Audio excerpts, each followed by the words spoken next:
All right, so I'm trying something different. I'm going to do a video instead of typing out an email. I'm terrible at typing and I'm terrible at grammar, okay? I'm working on it. But it takes me longer to do that. And so I'm thinking a video will be quicker for me, but hopefully it's just as impactful for you. So let me know. Let me know if you like the video. Let me know if you don't. It's not going to hurt my feelings. I want to make sure that you guys are being imparted into on a weekly basis and challenged in who you are as a leader and who you are as a person. And so, with that being said, I want to talk briefly about Ruth. If you've never read Ruth, it's in the Old Testament. Ruth is a story about really two women. It revolves around two women, Naomi and Ruth. Naomi was married to a man from Moab. They had two sons. Those two sons married two daughters, one being Orpah, the other being Ruth. The husband dies, the two sons die, so Naomi is left with two daughters-in-laws. So she has a decision to make. Judah is actually a foreign land for her, but it's bearing good fruit. It's bearing good crops. And Moab was in severe famine. And so she had to make this decision. But instead of dragging her daughters-in-laws along, she said, look, I'm giving you a free out card. Go back to your families and let them take care of you. Orpah, again, who names their daughter Orpah? But Orpah takes that free out card. I got a get out of jail free card. I'm going back to my family. Naomi, thank you. Whereas Ruth had a different viewpoint. And Ruth, she says, you know what? Despite the bleak future that is in front of me in the natural, Naomi, I'm sticking with you. And if we read in Ruth chapter 1, starting with verse 16, it says this, but Ruth replied to Naomi, don't ask me to leave you and turn back. Wherever you go, I will go. Wherever you live, I live. Your people will be my people, and your God will be my God. Wherever you die, I will die, and there I will be buried. May the Lord punish me severely if I allow anything but death to separate us. Man, talk about something. She did not know her future. She did not know what was in store, but what she did know was the power of faithfulness.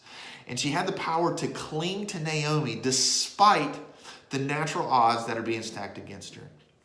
How does that translate to our lives? Well, look, ministry can be tough.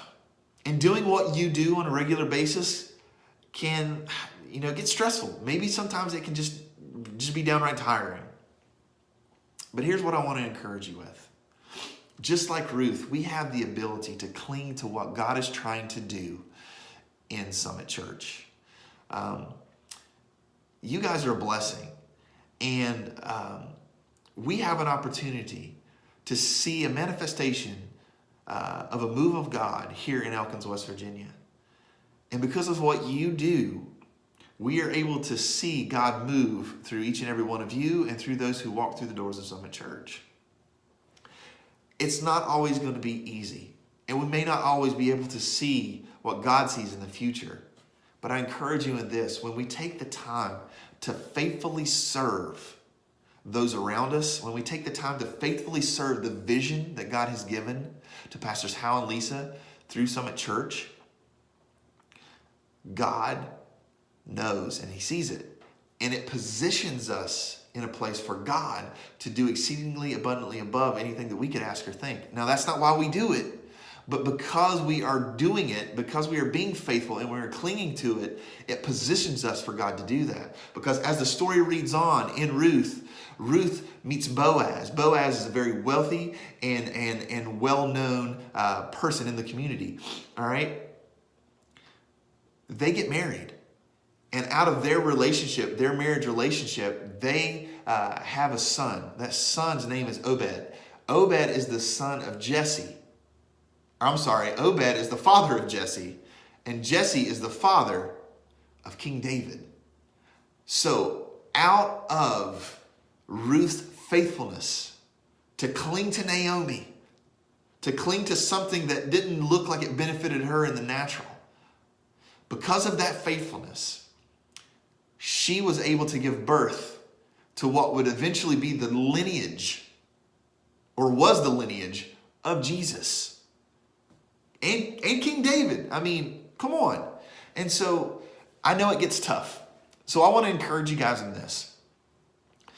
You are appreciated, and we thank you so much. Renee and myself and Pastor Hal and Lisa, we are so thankful for what you do on a regular basis.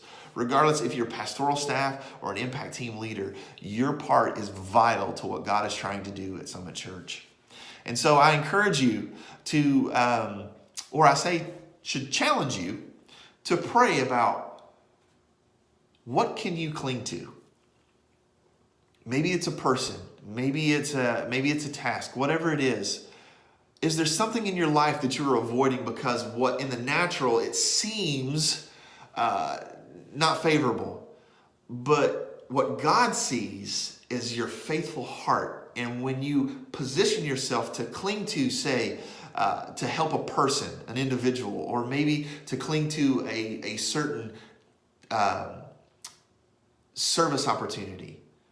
When you're doing that, what you're doing is you're positioning yourself for God to move through, to see the vision of Summit Church and what He has given Summit Church to be fulfilled.